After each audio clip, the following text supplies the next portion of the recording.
Hey, what's up guys, it's DarkArmedDuelist, and today we're going to be doing an Infernoid deck profile. So this deck to me is the Eternal Rogue deck. This deck is a deck that I see every so often just pop up and take a YCS by storm, or take a regular event and somebody will just show up with this deck and people are playing all sorts of crazy meta decks and this deck will show up and it just totally dominates, and it's a really fun deck. It's really cool and doesn't have a big restriction that kind of locks it down, which is really neat. And I really love this deck. It's a really fun deck, and I've actually played Infernoid just about since they were released. So, without further ado, guys, don't forget to like, comment, subscribe, hit the bell on there so you can become part of the notification squad, and definitely check out the Patreon down in the description below, because we have some awesome rewards for you guys, like getting your name description for every single video, getting a signed card sent in the mail, or even getting requested deck profile every single month that you're a patron, along with test hands. So, without further ado, guys, let's get straight on into this. So first off, we're going to be playing 2 copies of Infernoid Anunku. So all of your Infernoids, really quick upkeep thing, all of your Infernoids have one restriction, and the reason I said at the beginning that they don't have a big restriction that kind of locks them down is because they have a card that totally bypasses this that we'll get into in a minute. With this card, all of your Infernoids have the same ability that if your ranks and levels are higher, 8 or higher, then you can't special summon any more Infernoids, which is the only way that this deck could even be remotely kept in check to be able to be played, because this deck would be insane if it didn't have that one restriction on it. And then they all have different random effects that you banish a certain number of Infernoids to special summon them.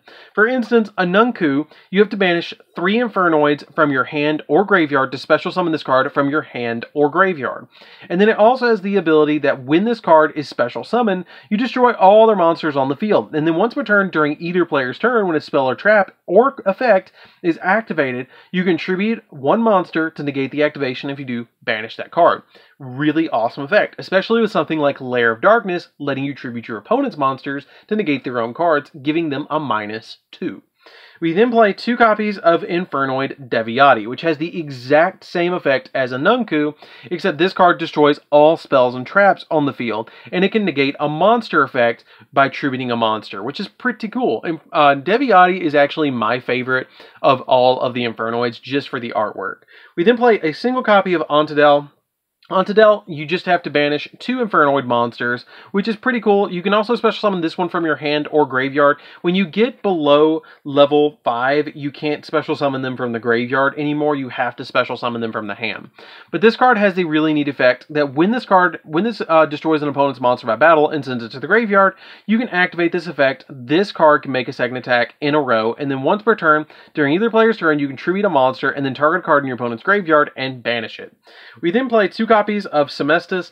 Semestus is really good. This card is pretty good, that if it attacks an opponent's monster, this effect can be activated at the end of the battle phase. You banish 1 card on the field, which can be really pivotal to banish a spell or trap on the field that this card just couldn't deal with, or banishing a particular card that you just don't want to have to deal with later, which is really cool. And I really like that effect, to be able to just banish a card on the field and it doesn't target. And then also has the ability that you can tribute a monster and then target a card in your opponent's graveyard and banish it. We then play a single copy of Sajet, which is very important for combo reasons. You can, basically, this card comes in really important with your copy of Void Feast to special summon out a copy of Sajet and 2 copies of your Decatron to be able to deal with your opponent's plays. It's a really pivotal card in this deck, and you don't want to see it in your hand ever. You will always want to special summon it from deck by the effect of Void Feast. But it has a really neat effect that when this card declares an attack, you can banish 1 monster from your opponent's extra deck, their choice, and then once per turn during either player's turn, you can tribute a monster and then target a card your opponent's graveyard and banish it. We then play 2 copies of Petrulia. Petrulia is when you get down to the monsters that you only have to banish 1 monster to summon, and Petrulia is really neat because it's basically an MST that lets you target a card on the field and destroy it. That's a spell or trap, but it can't attack the turn you activate this effect. And then once per turn, during your opponent's turn, you can tribute a monster, then target a card in your opponent's graveyard and banish it, and it's a quick effect. We play a single copy of Infernoid Harmonic. Harmonic is kind of interesting because you just have to banish one monster to summon it, and you can target a monster on the field and destroy it, and it also shares the ability to contribute a monster and banish a card from your opponent's graveyard, but it can attack the turn you activate its effect. We play my favorite of the lower level ones, and that is 2 copies of Antra. Antra is really, really good, especially with a tech card that I'm playing in this deck that can completely board wipe your opponent of 4 monsters, which is really cool. Antra has a compulsory evacuation device effect that lets you target a monster in your opponent's control and return it to the hand, which is pretty neat. Then we play 3 copies of Decatron. Decatron is really nice in this deck, and probably the only reason that this deck really is as fast as it is. If this card is normal or special summoned, then you get to special summon, or you get to send an Infernoid monster from your deck to the graveyard, except another copy of Decatron. If you do, you increase this card's level by the level of the monster that's sent, and this card's name becomes that monster's, and you replace this card's effect with that monster's original effect. So if you send a copy of Infernoid, Deviati, or Nunku, which is the ones you usually want to send to the graveyard with this card effect, then it gains their effects to be able to tribute an opponent's monster and be able to negate either a spell or a monster or a spell card, which is pretty cool, or a trap card as well, which is really, really, really neat. We then play 3 copies of my personal tech card in this deck that I think is absolutely insane, and that is 3 copies of Lava Golem. You guys might be looking at this card and going, wait, why are we playing 3 Lava Golem? Okay, let me explain my logic. So the reason you play Lava Golem is because of this. It cannot be normal summoned or set. It must be special summoned. Keyword, special summoned. From your hand to your opponent's field by tributing 2 monsters they control. You cannot normal summon or set the turn you special summon this card. And then once per turn, during your standby phase, take 1,000 points of damage. You don't normal summon in this deck at all, except for Decatron. That's not a big deal. It cannot be normal summoned or set, so it doesn't conflict with cards like Reasoning. It doesn't conflict with cards like Monster Gate. It just goes directly to the grave, which is pretty cool. It also has the effect that you contribute 2 monsters and break a board. And then it also, with Antra, if you tribute summon, or if you tribute 2 monsters, have an Antra, you can bounce the Lava Golem back to your hand and then use it again to break a board by tributing 2 more monsters on your opponent's side of the field, and then they get to keep the Lava Golem to burn them for 1,000 points, which is really, really, really good. Which is why I play 3 Lava Golem. It's basically a kaiju in the deck that tributes 2 monsters. If you have Antra, you get 4 instead. And you have plenty of monsters that can get through it with your Nunkus, your Deviatis, and stuff like that. So that's it for the monsters, guys. Let's get into the spells.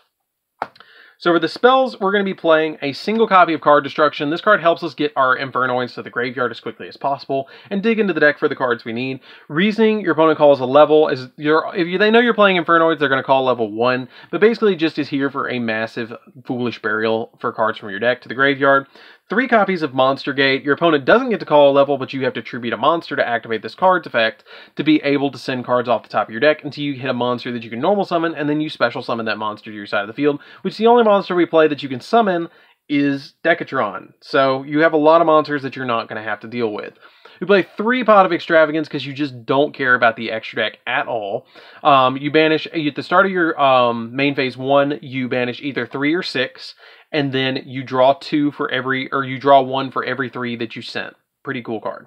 We then play 3 copies of Lair of Darkness. It makes everything dark, and if you're going to tribute a monster, then you can tribute your opponent's monster for the card's effect cost, which is pretty cool. And then also it has the ability that the turn player gets tokens during the end phase for every single card that was tributed during their turn.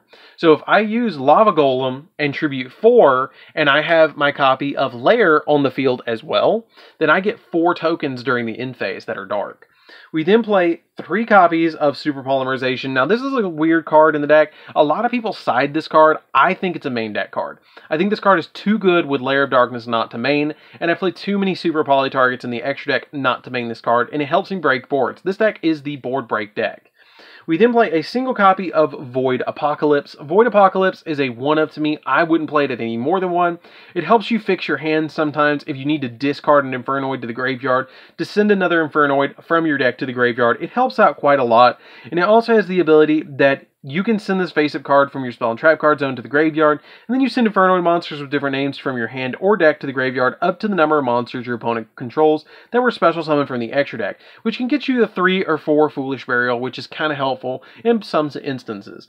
We then play 3 copies of Void Imagination, which makes all of our Infernoids level 1, which is pretty good for this deck. And the reason this deck kind of bypasses, and what I was talking about earlier, that it bypasses the effect of the Infernoid's 1 restriction.